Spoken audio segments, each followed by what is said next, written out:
In this video, we're going to discuss how to construct a confidence interval for a mean response from the linear regression model using matrices. And we've already shown this for the simple linear regression model when we didn't have matrices and we just used basically sum from I equals 1 to n. All right, so remember what our model looks like when we use matrix notation. We have y equals x times beta plus model error term epsilon, okay? Where epsilon is assumed to be a normal distribution with mean 0 and variance sigma squared times the index matrix, okay? And let's write out our dimensions of all of these vectors and matrices. So y is an n by 1 vector, right? So it's basically y1, y2, y all the way to yn, right? It's a vector of all of our y's. X is the design matrix, and for a simple linear regression model where all you have is one x variable, this is going to be an n by 2 matrix, right? Where the first column is all ones and the second column is all your x values. Beta, for a simple linear regression model, is the intercept and the slope. So that's a 2 by 1 vector. And then epsilon is an n by 1 vector as well. So this 0 here is an n by 1 vector of zeros, and I is the index matrix, which is n by n. Okay, so now if we go out and we get another value of x, let's call this new x, x0, okay? And I'm going to basically only use one new value of x. So instead of this x0 being an n by 2 matrix, okay, it's going to be just one new value of x. So it's going to be 1 by 2. Right? So for example, if I wanted to know the value of y when x is 5, for example, then this x0 is basically 1 and 5. That's what it looks like. It's a vector. That's the first element's 1, the second element's 5. Okay. Then we have beta, right? Beta. And then we have a model error. Now this model, well, beta doesn't change. It's still a 2 by 1. Okay, you still have the intercept and the slope. Now this model error is just 1. It's a 1 by 1. It's a scalar. Okay, and like I said, since we only have one value of x that we're looking at here, our outcome y, which I'm going to use this same subscript not to indicate that I didn't observe it. Okay, this is also just a scalar. It's just one value. Okay, so it's a 1 by 1. And this guy is also a 1 by 1. Right, it's just a scalar there. Okay, and I want to point out I'm using this subscript not, right, to make this different from this x here. Okay, where this x is observed, this one is not. And, or I mean, it could be, but usually when you're constructing a confidence interval for a mean response, usually it's an unobserved value. Okay. And you might see other textbooks use like an asterisk or maybe an H, which stands for, I guess, hat. Different textbooks use different notations here, so I prefer the notation not, okay? But don't let that trick you up. What's important is that you understand that these are two different X matrices. That's very important. All right, so the mean of this response, so the expected value of y naught, equals the expected value of x naught beta plus epsilon, okay? And epsilon, its expected value is 0. Its mean is 0.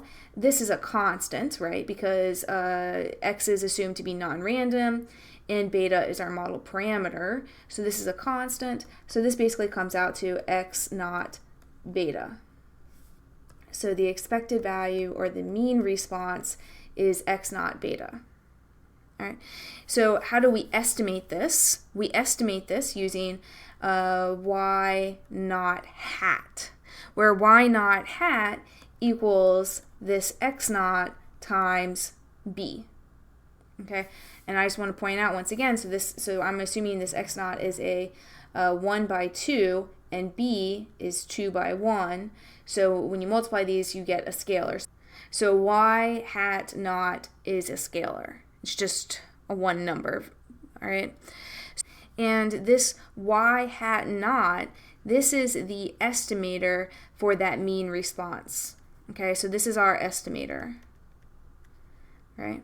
Our estimator. And so let's go ahead and figure out what the variance and expected value is for this estimator. Let's start with the expected value. So the expected value, or the mean of this estimator, let's see if it's unbiased. Well, this equals the expected value of x naught times b, which is x naught is not random, the expected value of b. We've previously shown that b is an unbiased estimator, so this is beta.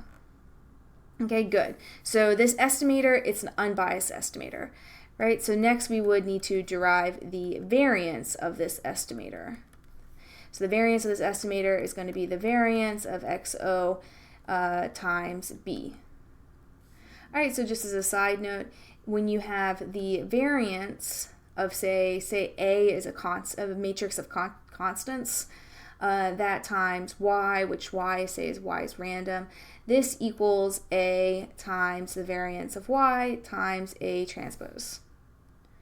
Okay, so let's go ahead and use that property here. So I'll have xo times the variance of b times xo transpose. Okay, so let's see what we have here. xo, the variance of b, right? We've previously shown that the variance of b is sigma squared times x transpose x inverse. Okay, and we still have this xo transpose in the back. Now, sigma squared is a constant, or it's a scalar, so it can pull out to the front. Okay, so sigma squared times xo x transpose x inverse times xo transpose. Okay, now let's check our dimensions here. Okay, so remember, yo is a scalar, so the variance of a scalar should also be a scalar, right? So this is a scalar. We know that sigma is a scalar. xo is a 1 by 2. Now what's x? Okay, so remember, this is why we have different notation. So x are observed values, right? So this x is a n by 2. So when you transpose it, it's a 2 by n. Okay, so the n's cancel and you're left with a 2 by 2. Okay, good. And when you inverse a 2 by 2, you just get a 2 by 2. Okay, then xo, now that's transposed, so this is going to be a 2 by 1. Okay, so we see we have some nice cancellations of our dimensions here. This guy cancels with that guy, cancels with that guy, and you're left with a 1 by 1. All right, so that's a very nice result. What we found is that we're using matrix notation, but we're left with, once you do this multiplication, you're going to be left with a scalar for your variance of a scalar, which is exactly what we would expect and hope to see, right? And of course, this sigma squared here, it's not, we don't know what it is, okay? Because it's the model error, so we don't know what this model error term is. So in general, what do? We usually plug in the mean squared error here, right? Which is s squared, right? Which is, using matrix notation, this is E transpose E, right? So the sum of our squared residuals divided by n minus 2. Okay. All right, so let me go ahead and write down what my confidence interval is. The 1 minus alpha % confidence interval for the mean response.